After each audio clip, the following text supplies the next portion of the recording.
సాధారణంగా మనం రైలు ప్రయాణం అంటే పచ్చని పొలాలు లేదా పక్కనే ఉండే ఊళ్ళను చూస్తూ గడుపుతాం. కానీ మేఘాలపైన ప్రయాణించడం ఎప్పుడైనా ఊహించారా?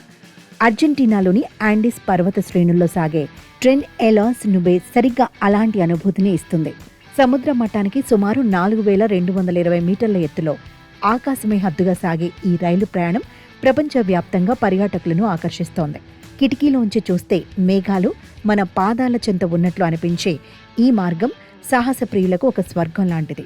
ఈ రైలు మార్గం కేవలం అందమైన దృశ్యాలకే కాదు, మానవ మేధస్సుకు, అద్భుతమైన ఇంజనీరింగ్ నైపుణ్యానికి ఒక నిదర్శనం.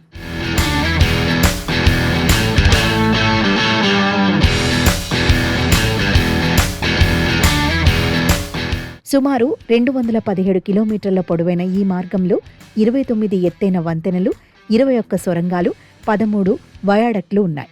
ఈ మార్గం ఎంత క్లిష్టమైనదంటే రైలు ఎత్తును క్రమంగా పెంచడానికి జిగ్ జాగ్ పద్ధతిని, స్పైరల్ లూప్లను ఉపయోగించారు. ముఖ్యంగా లా పోల్వోరిల్లా అనే వంతెన ఈ ప్రయాణంలో హైలైట్ అని చెప్పవచ్చు.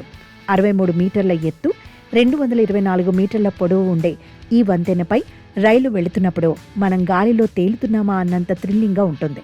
అంత ఎత్తులో ప్రయాణించడం ఎంత సరదాగా ఉంటుందో అంతే సవాలుతో కూడుకుంది. ఎత్తు పెరిగే కొద్దీ గాలిలో ఆక్సిజన్ స్థాయిలు తగ్గుతాయి. దీనివల్ల కొందరికి ఆల్టిట్యూడ్ సిగ్నెస్ వచ్చే అవకాశం ఉంటుంది. అందుకే ఈ రైలులో ప్రయాణికుల కోసం ప్రత్యేకంగా ఒక వైద్య బృందం ఎప్పుడూ అందుబాటులో ఉంటుంది. ప్రతి కోచ్లో ఆక్సిజన్ సిలిండర్లు, అత్యవసర మందులు సిద్ధంగా ఉంచుతారు. ప్రయాణికులు ఇబ్బంది పడకుండా ఉండేందుకు ప్రయాణానికి ముందు లైట్ ఫుడ్ తీసుకోవాలని, ఎక్కువగా నీళ్లు తాగాలని వైద్యులు సూచిస్తుంటారు. సాల్టా నగరం నుంచి మొదలై పర్వత శిఖరాల వరకు సాగే ఈ ప్రయాణం పర్యాటకులకు ప్రకృతిపై ఒక కొత్త గౌరవాన్ని కలిగిస్తుంది. మంచుతో నిండిన పర్వతాలు, లోతైన లోయలు, స్థానిక సంస్కృతిని ప్రతిబింబించే చిన్న చిన్న గ్రామాల మధ్య సాగే ఈ జర్నీని ప్రతి ఒక్కరూ జీవితంలో ఒక్కసారైనా అనుభవించాలి. రైలు వేగం నెమ్మదిగా ఉన్నా అది ఇచ్చే అనుభూతి మాత్రం అత్యంత వేగంగా మనసును హత్తుకుంటుంది.